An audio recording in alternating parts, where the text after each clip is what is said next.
Hello and welcome to the Rocket Buzz. My name's Matthew Jordan, and I'm a contributor here at Next Horizon Spaceflight, and we are here with the Rocket Buzz. I'm here with Matt Cutshaw. So what's going on, guys? We're all tired. It's been a long day. It has been a long day for some of our photographers. They just got back from the port, guys, and we'll talk about that in just a few minutes. We got Stephen Kegel. Hey, I'm not tired. He's not tired because he is like, yeah, that port nonsense. I don't want to be part of that. or he also only lives like 10 minutes from the port, so that's kind of nice. And then we got Mr. Kyle Montgomery. What's sleep? And then we have Mr. Derek Wise, the producer. Hello. Excellent. Let's jump into this week's news. On Monday, we had, the Phantom Space Twitter controversy. And let's see what was said there. You got that up? This was a bit of an interesting one. So Phantom Space has been tweeting out a lot of renders, but one particular render that they used had the backdrop image from one of the NASA archive photos. And they were called out because they had... of course, they'd rendered their rocket into it, and then they rendered their logo onto the wall in the background. Now, they responded saying that this is from a contractor, that they weren't exactly aware, and that's not the public image they want to portray, but they were also aware that they were renderings. And so there's been a lot of digging in onto their website, actually, because people are trying to look for anything original that they have made. And it's been a lot of their photos are archive photos that have been brought up, or it's renders. And so the initial tweet was actually in reference to saying they're excited to get their factory going. And so to have that along with a rendering rather than an actual photo spiked a little bit of controversy there. And then the CEO began blocking people who were calling them out.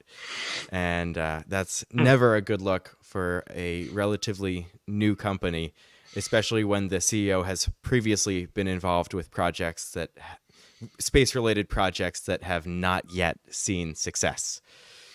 Yes, and it seems to be something you see a lot of in high liquidity industries like the aerospace, where there are a lot of startups. There are a ton of startup rocket companies right now. There are more rocket startup companies and just aerospace in general startup companies right now than I've ever seen, and they just continue to come up about because there is so much money to be made. Even if they never make a product, they can still come out making money in the end. So there are a lot of people who have been CEOs of many of these companies, and they jump from place to place. You do see that from time to time, and it looks like once again we're kind of seeing that now. I will say, when it comes to using a rendered image, you're putting out a rendered image based on like your data. They really should have used new imagery. I understand not using new imagery, and if it's coming from a contractor who's actually developing the render, then their understanding is that it is fresh and not from NASA. So I think they'll be reviewing who they use as contractors in the future. And something else interesting, I do not have the tweet up right now because it was, of course, taken down, is that they were referencing being cash flow positive, which sparked a lot of interest because they haven't produced anything tangible that we have seen. And so for a company this early to be cash flow positive, I mean, surprising. A little sus. Money laundering?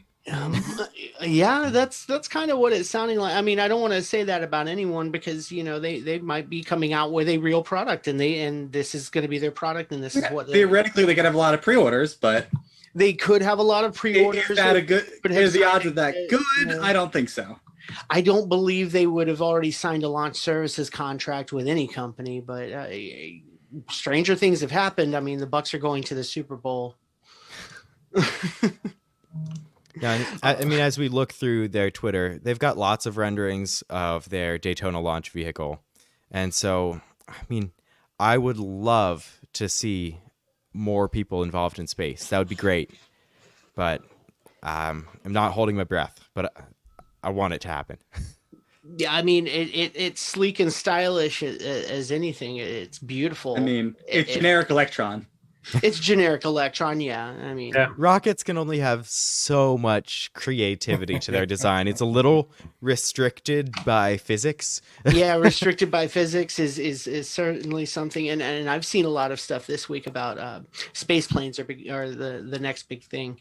So let's see what was next on our schedule here for the week. Now it was an interesting day on Monday because we got the very first hints of something tangible for the Starship oil rig comparison. So Jack Baer was exploring the port of Brownsville, as he says, and he found oil rigs with a name placard, which he found rather interesting. And so there is a lot of digging that has happened. So here's some before and after pictures of the new name for the rig. And so the rig was previously ENSCO or ENSCO 8500. And they were taking a look. And this is interesting because SpaceX was, of course, talking about the use of oil rigs for Starship. And so there was a lot of controversy, people debating back and forth whether or not they thought this was SpaceX related. And then eventually the rumor mill was buzzing when this came out. Isn't it always, though? And so, I mean, if we go to the replies, lots of exciting finds.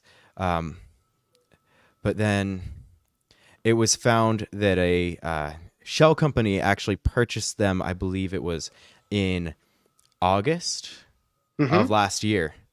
And it was also through so much digging that was happening on the Twitter space, found that I believe it was like someone higher up in that shell company, in that LLC, works at SpaceX. And then eventually Elon liked some of the tweets referencing it.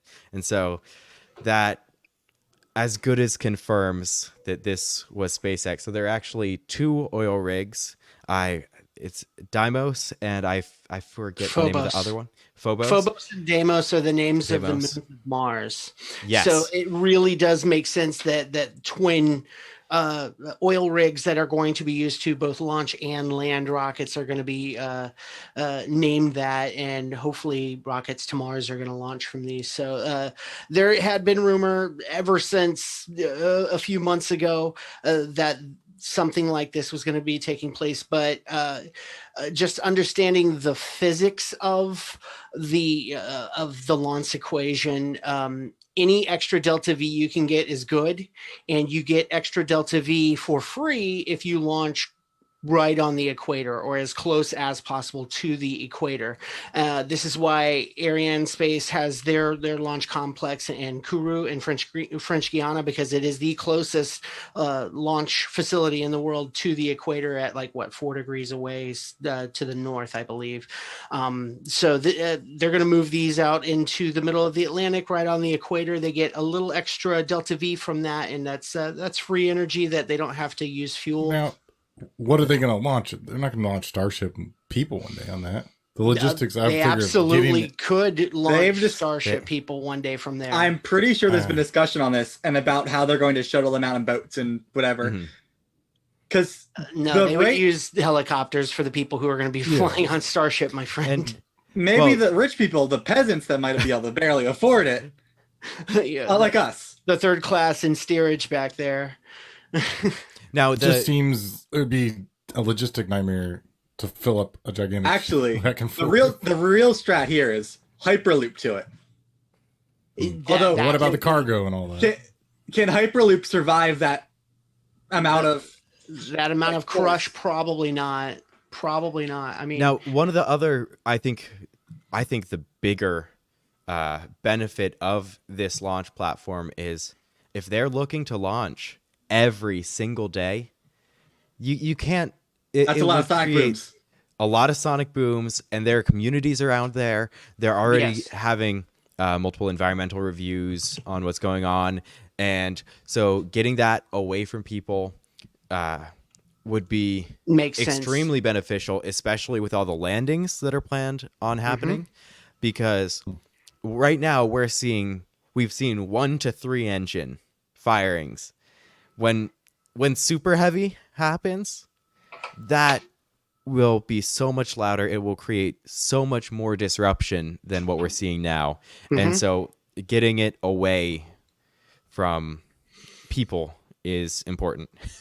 Yeah, absolutely. I think that's probably the closer vision that they're having these two launch platforms is the ability to move it away from people, get it out in the Gulf of Mexico for the time being, but totally Equator, here they come in the future. And that way, definitely. Getting it out of there also, in addition to not creating disruptions for like the people on land, like there are fishermen out there in boats every day, and launch hazard areas aren't fun to deal with. And so if they were throwing up like boating restrictions every day, that would cause so many issues. So that'll help decrease that as well. Absolutely. So definitely something fun to look forward to in the future, though. It's going to be sad, no remotes on that guy, but yeah. Maybe one day. Maybe one day. I think they're going to keep a notice to mariners around that thing, probably at 50 miles. If we ask Elon very nicely, I'm sure there's going to be cameras all over it, just like with the rockets. We just have to send them a gift basket. Very true. They'll have their Starlink signal. We'll have gorgeous live streams. It's gonna. What if we send him some of his own tequila? Because he probably likes that. I would hope that he likes his own tequila. I'm sure he likes his own tequila. I don't know. Have we got him to confirm that? It's a shame that he couldn't actually call it Tesla Tequila, that they had to, due to the trademark of tequila, he had to call it Tesla Tequila. Mexico takes it very Tesla seriously. Tequila.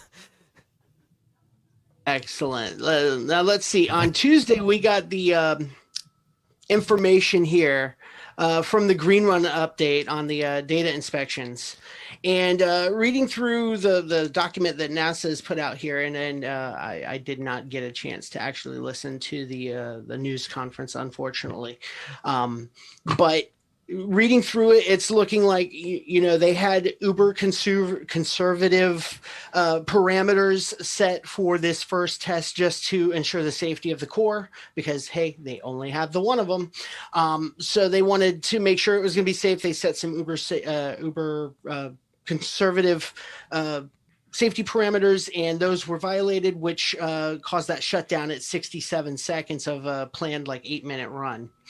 I mean, the real short is, this is way better than we thought, and it would not have necessarily caused major issues during flight, because these are such restrictive parameters compared to flight. And that was kind of everybody's sneaking suspicion, was that, hey, this is going to cause major delays to the program. This is something that's going to take months to fix. And and this was NASA coming out and saying, hey, hold up, hold your horses, calm down. We had some really restrictive parameters just to make sure that the core was going to be safe on the very first time we like these engines stacked together. So we wanted to make sure everything was going to be safe. This isn't going to cause a total overhaul or anything like that. This is good things that it happened on the test stand. It wouldn't have caused a loss of vehicle or anything of that like that in flight. So yes, excellent. What's next on the docket here? And next up is Mr. Kyle. I believe you wanted to speak about the Pathfinder shuttle refurbishment. Oh, it's not too much to say about it. Just it's a little bit dilapidated, not too much. I've seen worse things outside. It's just always good when new space or old space hardware is getting refurbished, getting restored, staying good for the next generation. Absolutely. I mean, my kids don't know what a space shuttle looked like in flight other than what they've seen in their history books. So this is one of their rare opportunities where you can see what a space shuttle looked like at scale and be able to enjoy that. So it's good to see a refurbishment happening and just making sure that future generations can enjoy what we got to enjoy firsthand. Or you could just go to Kennedy Space Center, the visitor center, and actually Or see you it could. real. Absolutely. Well, I mean, not everybody's able to make it all the way out there. Think there's any other shuttles that are displayed like that with tanks on them now. No, there are not. The Pathfinder is not a true shuttle, but yeah. Correct. But at scale, Scale, but- absolutely. But when you walk up, they have the tanks, the fake tank, and the rockets. Yeah, but that's outside. Yeah, but You have that still to gives stack you a outside. scale. That does. Yeah, give but like you- it's just a really cool thing to see it all together in one piece. Like I got you. I'll just mess with you. Absolutely. But hey, anything that lets the future see what the past got to experience is a good thing. So. All right. So let's see what we had go on Wednesday. What happened on Wednesday, guys? You were all there, right? Rocket. Go burr. The rocket went brr. What is it? An ad for Honda? I don't know. Honda, do you want to sponsor us? We've got some ideas. Reach out. You should tweet them. So this I was a tagged them in the tweet. Starlink launch That was a good idea. on Wednesday morning. I actually got to step outside of my workplace in Melbourne and watch it off in the distance, which was mighty fun. Beautiful Yes. launch. 60 more Starlink satellites went up. It kind of feels like old hat at this point. This is what the 16th full complement of Starlink satellites to make their acquaintance to space. So Now, And while I had Honda- said it was boring, we actually this was an 8th flight. Yeah, I mean, This- there was some excitement to it in that, and that's because of Starlink. We get to report on things like, hey, this was the 8th flight of this rocket, and the 8th time they landed it, and that is a record. It kind of almost feels weird to say, hey, this is the 8th time they've done this, and that's part of the reason why I'm kind of like, yeah, it was the Starlink flight. Yeah. One interesting thing is the press site was actually fairly empty. Like not many people are showing up for Starlinks anymore. No, like I said, we They've are become almost blessed. too routine. Yeah, it's we were becoming the blessed shuttle. with It's, an overabundance. it's becoming like the shuttle program. The shuttle was Like, never no- as bad as this, though. No, they were like when Yeah, it but was. I think the media was still showing up for it. No, not that much though. I mean, if it's nothing just like else, it this. had solids. It just became routine, and people just There is Lost nothing interest. routine about spaceflight. Let's just remember that. There is nothing. well for the media, big media. It's true. Oh, But there- when I say media, I'm not including the CBSs and the ABCs of the world. Really, I'm talking about like our Us. level mostly. when our level stops showing up, it's more significant. That's They're very. like, everybody's shot looks the same, The big people don't show up unless there's people in it. Hey, unless there's a Honda. Without remotes, there were extra cameras, so Kyle was able to get that lovely shot with his car. Yeah, next time we're doing the Very minivan. true. Yes, the minivan will be the Yeah, next. do the minivan. Yes. We got to get the Next Horizon Spaceflight logo plastered on the side of it first, though. Mhm. Yeah, and so I mean, we had a beautiful, beautiful sunrise out there. It was absolutely gorgeous, and it was very easy to track the entire way out. We were able to see main engine cut off. It was just a great morning launch. Great, And boring Starlink launch, but great nonetheless. Absolutely. It's great that they're boring, honestly. yes, the more regular these become, the better it is. Yeah, absolutely. More access to space. It's a good thing. I mean, it's bad from a perspective of a journalist when you're like, yeah, I've got to write the same article Hey, I've written. it makes it easier 15 though. It times copy paste, before. copy paste. Copy paste Change and the number. change the number and you change like, oh, hey, this is the eighth one. You add a paragraph for that. Then you just report: did they catch the fairings or didn't catch the fairings? Did the Did it not fall in the Absolutely. ocean? I mean, half the time we don't know that, you know. Yeah. Yeah. Like I'm starting to learn my way about around different websites where I can find that kind of information now, and I'm like, oh hey, Gavin reported some cool stuff. So, Oh yeah. excellent. All right, and then I did want to talk about our good buddy JB. Jim Bridenstine on Wednesday, the last day his boss was in office, was also his last day running NASA. And he left us a very heartfelt and warm video. And if you get a chance, I Just don't know want if to we're going to take be a able to hear minute it and or thank not. the entire NASA workforce. No, I don't believe so. and He the left this entire warm American video space industry, in talking fact. to both the employees at NASA and talking to the American people. To the employees, he said, we need to, keep our heads down, stick to our guns, get your job done, because that is what we're here to do, and we need to keep politics out of it. And to the American people, he said, I hope the next administrator can not only just keep politics out of it, but stay the course that we've started. I know from the bottom of my heart, I am going to sincerely miss his amazing tweets and the Diet Mountain Dew and all those wonderful things that went along with following Mr. Bridenstine. So to Jim, we do have to say thank you, and Godspeed. I know you're exiting politics, so go whatever you're going to do. I know it's going to be a success because of the success you brought to NASA in your time there. So. Cool. Anyone else have anything to say about Mr. Bridenstine? He's going to be missed. Totally. I just hope that the person who replaces him is as forthcoming with just the random tweets when we don't need them and the insider information when we do need it, the way that Jim has. That was the thing that really made me feel that he was perfect for the job, was his openness, his willingness to, like, when things were going wrong with the orbital flight test, to give us the information before NASA was even giving us the information. It was a breath of fresh air to not see the secrecy happening right in front of your eyes, right? Like he was totally breaking that wall and saying, no, this is America's stuff. They need to know about it, right? And he was great on social media. Yeah, exactly. He even wished me happy birthday on Twitter. Well, we met him. I know, we met him too. But. Yeah, we ran into a restaurant, and he definitely is passionate about this stuff. Absolutely. And willing to talk to people, and yeah. He's gonna be missed, and I'm excited for the future. I'm hoping that the person that replaces him is not only up to the job, but is willing to be that rock that we need, who's the person to give us the info when we need it. So let's see. On Thursday, Elon put himself out a tweet saying, hey, I'm going to donate some money. I'm going to donate 100 million smackaroonies toward a prize for the best carbon capture technology.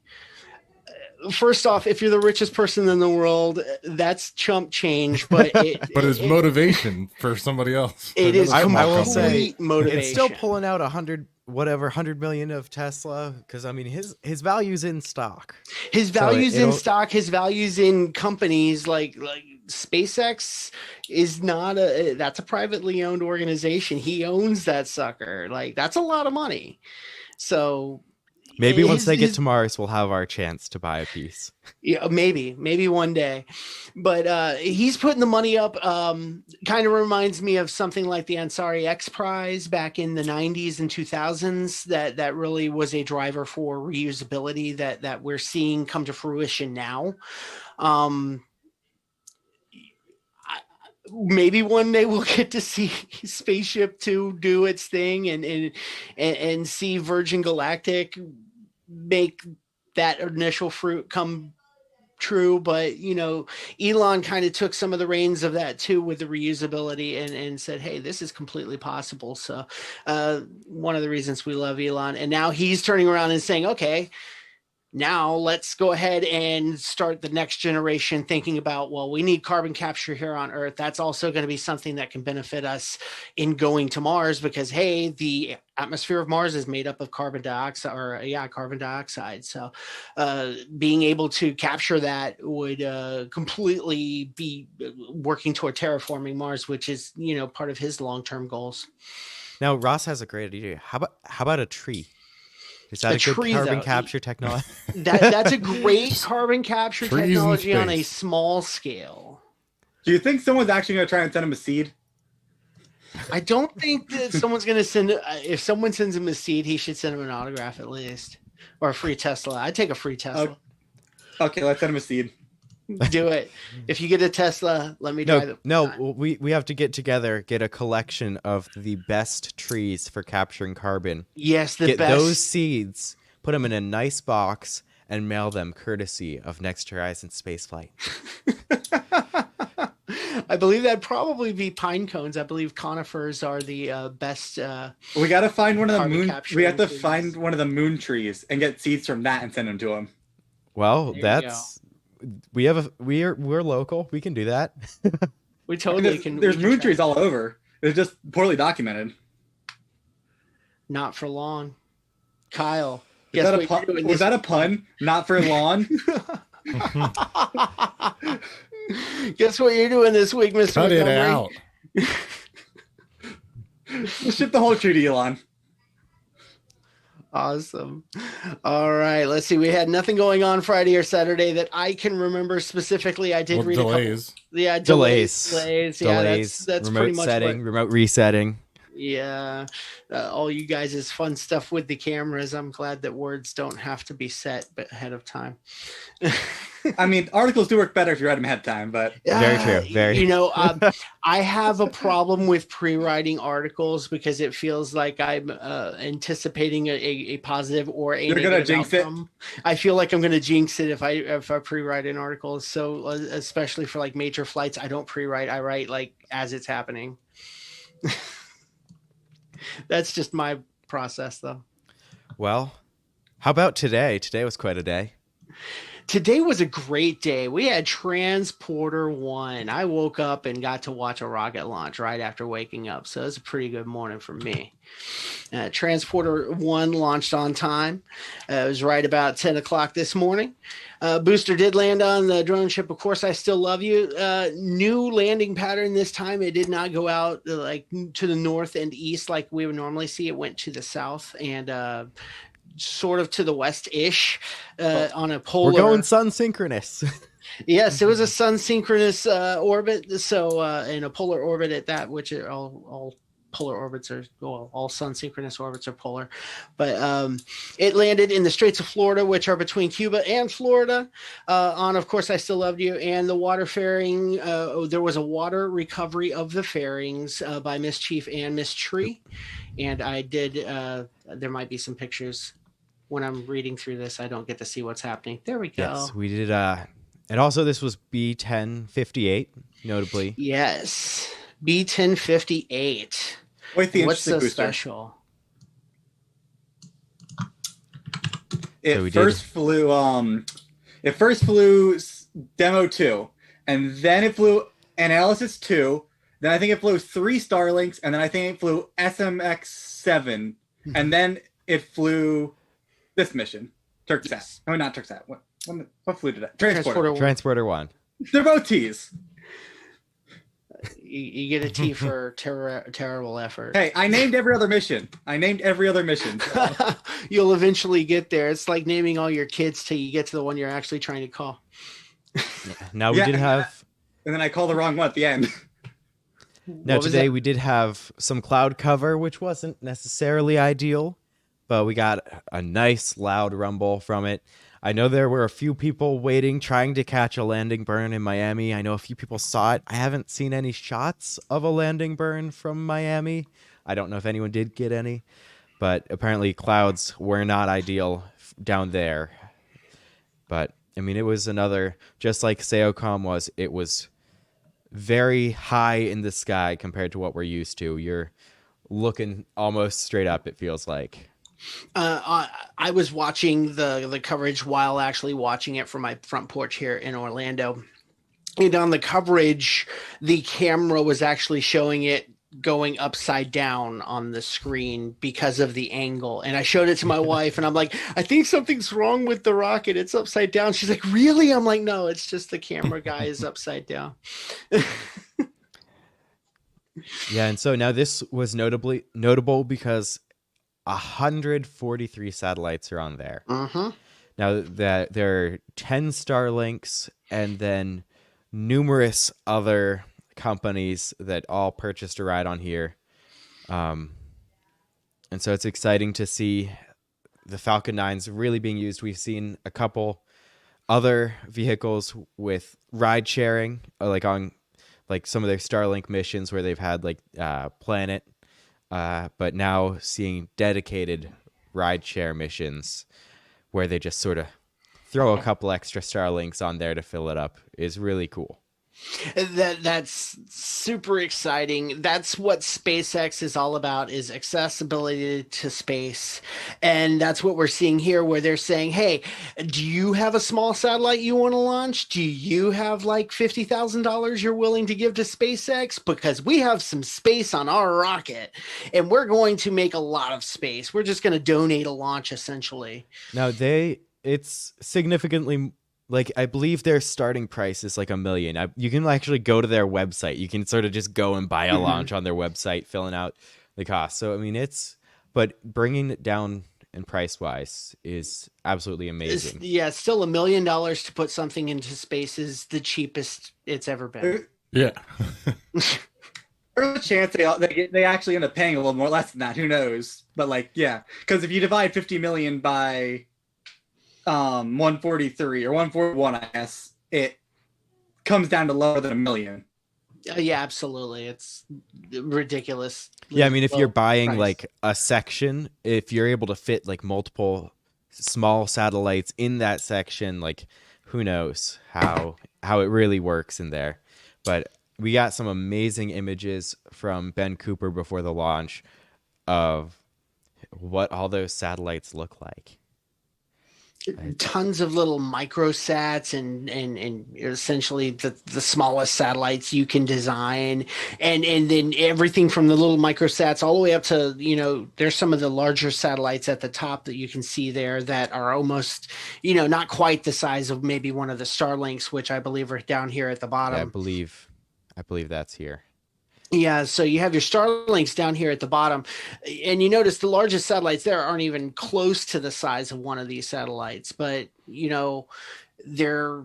these are being run by smaller companies or by college research and development organizations or whatever design these satellites, and we're able to purchase space on a launch for essentially pennies on the dollar of what it cost 10 years ago.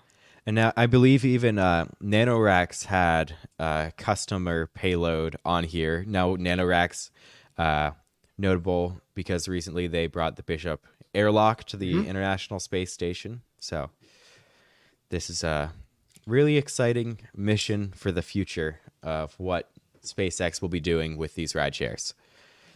Absolutely. And setting a world record, that's kind of just like icing on the cake for what they planned in this mission. So it's awesome. And another interesting thing about the Starlinks on this is, yeah, the Starlinks. These Starlinks are believed to be the first ones with lasers on them. First ones because, with lasers on them, and someone asked Elon or something. Yeah, Elon said something about the polar orbit and like potentially like, oh, how is it going to reach other things? And he said something asking about lasers. And Elon replied with one word: lasers. And I think that's confirmation. Yes. Yeah. Absolutely, and being able to get the license to make confirmed. a polar launch of these Starlink satellites when the space became available, because that wasn't originally part of the plan. The space became available like a month ago or maybe 2 months ago, and they were like, well, hey, this is going to a polar orbit, can we throw some Starlinks on there? And getting that license so quickly, that's one thing that the previous administration was able to iron that out so nicely that they're able to get that license to launch into a polar orbit so quickly. So everything's looking up in spaceflight, man. Sky's the limit, quite literally. Yeah, they're getting so much more coverage now. It's really exciting. So, all right. So that gets through the news for this week. What do we got coming Not up quite. next week? Not oh, wait, quite. what I miss? What I miss? The reason that we were a bit late. Oh yeah, the booster return. had Jeez, a I wasn't booster there. return. I forgot. I'm sorry, guys. Now, I have not posted a thing because I got here 10 minutes before we were supposed to start and wasn't quite set up in time. My actually returned. You're cutting out a little bit, Kyle. While we're going, I got that all in there. Robot man. He is a robot, Yeah. dude. Now, Can Kyle, you hear me now? you're still cutting in and out, but here are Kyle's tweets. He was out there ready. We were all out there ready, but now he's got lots of great photos There's from that shutdown, the Starlink antenna, Starlink, the booster. Now this one is B1051.8, so it's a very, very dirty booster. Yes, it's Give me a coming up couple. on its paint job in like 2 launches. Yeah, I mean, with how fast they got the turnaround, we can be looking at a little bit over 2 months from now is when it's possible to reach 10 flights. If they really cram B1051 together in the schedule, they might make it. I mean, it'll be this year. It'll be this. It'll this totally be spring. this year that one goes into refurb, and it's going to be like, okay, so how fast is that refurb going to be? And now also, Elon was saying how they were expecting to need more, and they're looking at going farther. So even though they'll definitely inspect and replace as necessary, but it could still be quick turnaround times after that. We don't know. This is a new thing it here. might need like a moderate refurbishment at 10, and then a more in detail refurbishment at say 20 or 25 launches.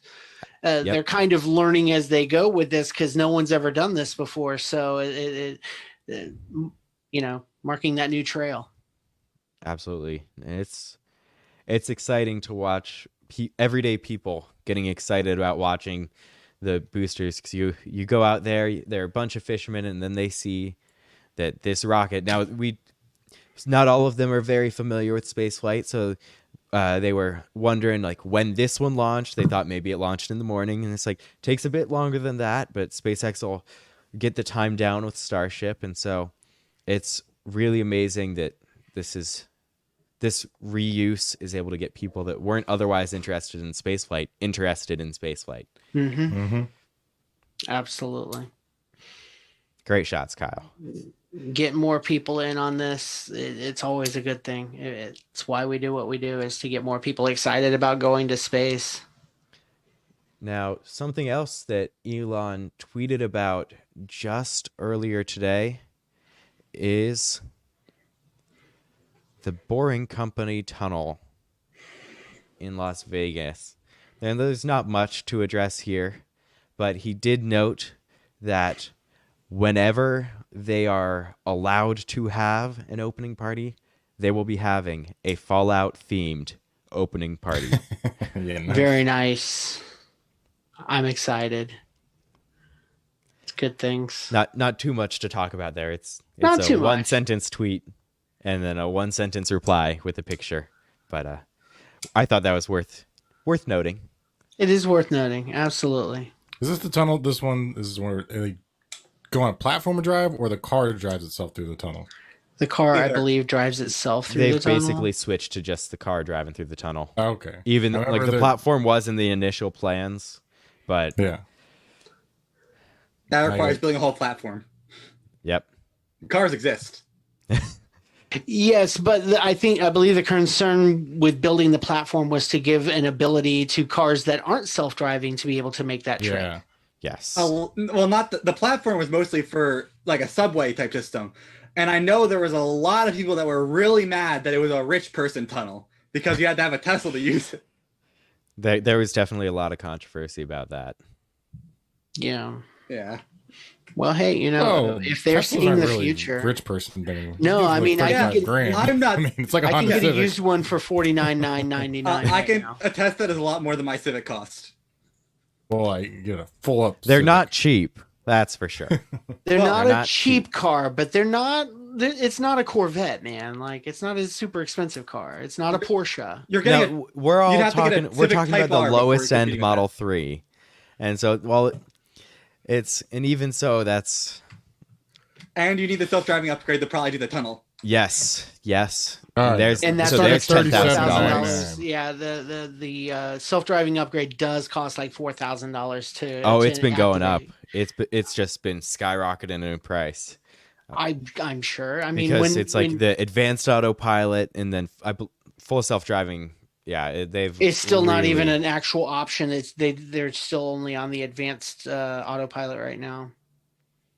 But the full self-driving coming They out. sell it to you as full self-driving. Oh yeah, they'll let you buy it, but whether or not you can use it yet. I'm not gonna give it to you.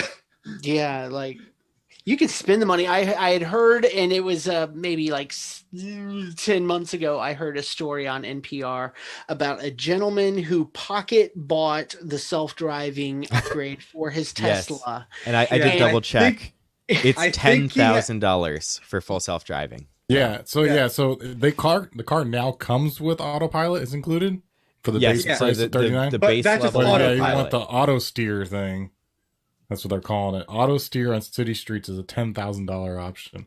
Yeah, right now. So if you just have the base level, it'll keep in a lane on a highway. It'll not it'll do its best not to let you run into any other cars.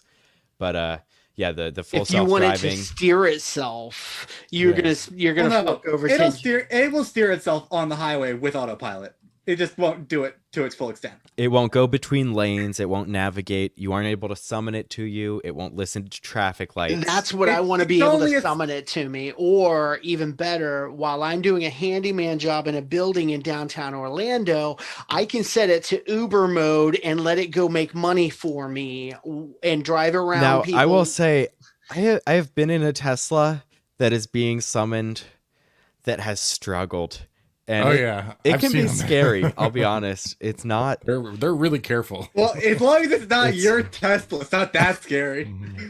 It's like when it's trying to go from one part of a parking lot to another and it decides the best route is to go out onto the roadway, make a big circle, come back into the park. Like it not always the best, but I'm sure with the latest beta, Elon recently tweeted could that use, with his latest beta, he did I forget the exact length of the drive,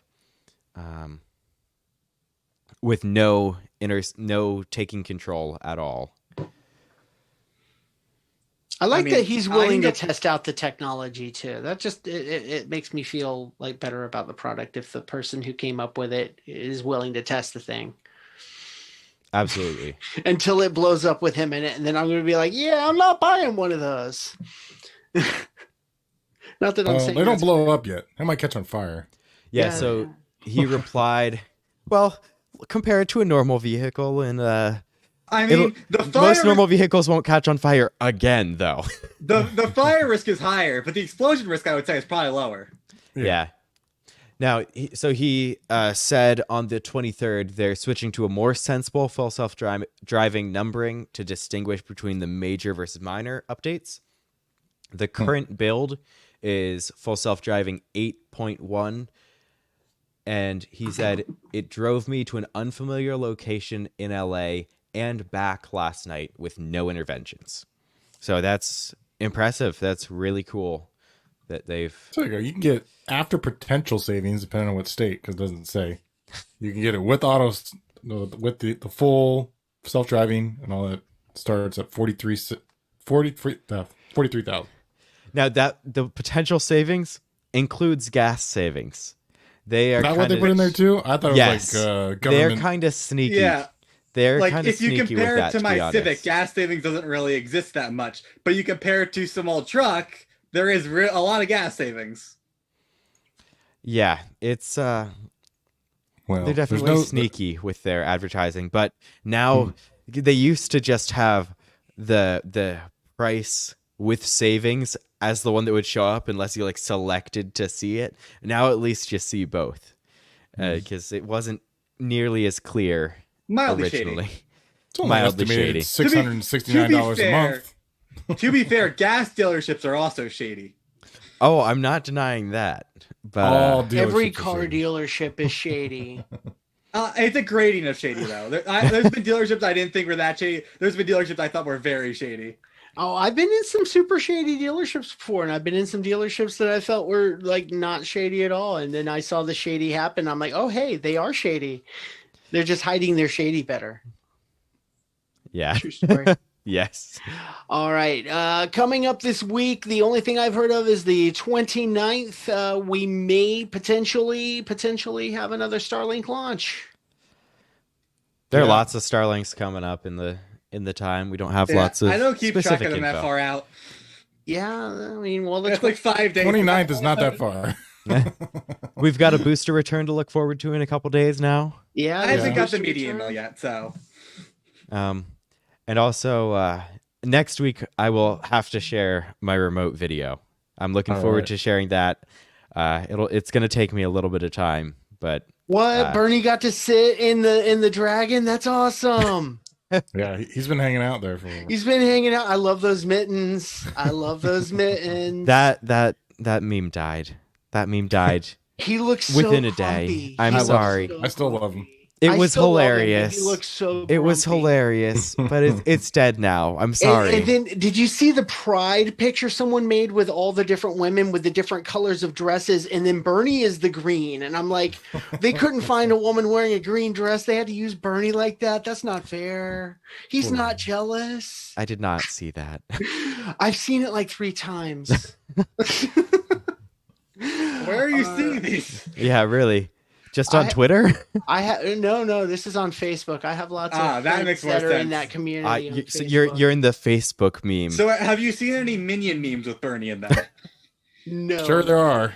I'm sure we'll have to see those next week. You if gotta find avoid them. All right, guys. Unless I've missed anything, I think that might be a show. That is a show. Excellent. Well, when we do get the booster return this week, and if we do have a launch this week, you can hear all about it next Sunday, hopefully at 7:00, here on the Rocket Buzz with Next Horizon Spaceflight. Go ahead and play us out there. All right, we will see you next week.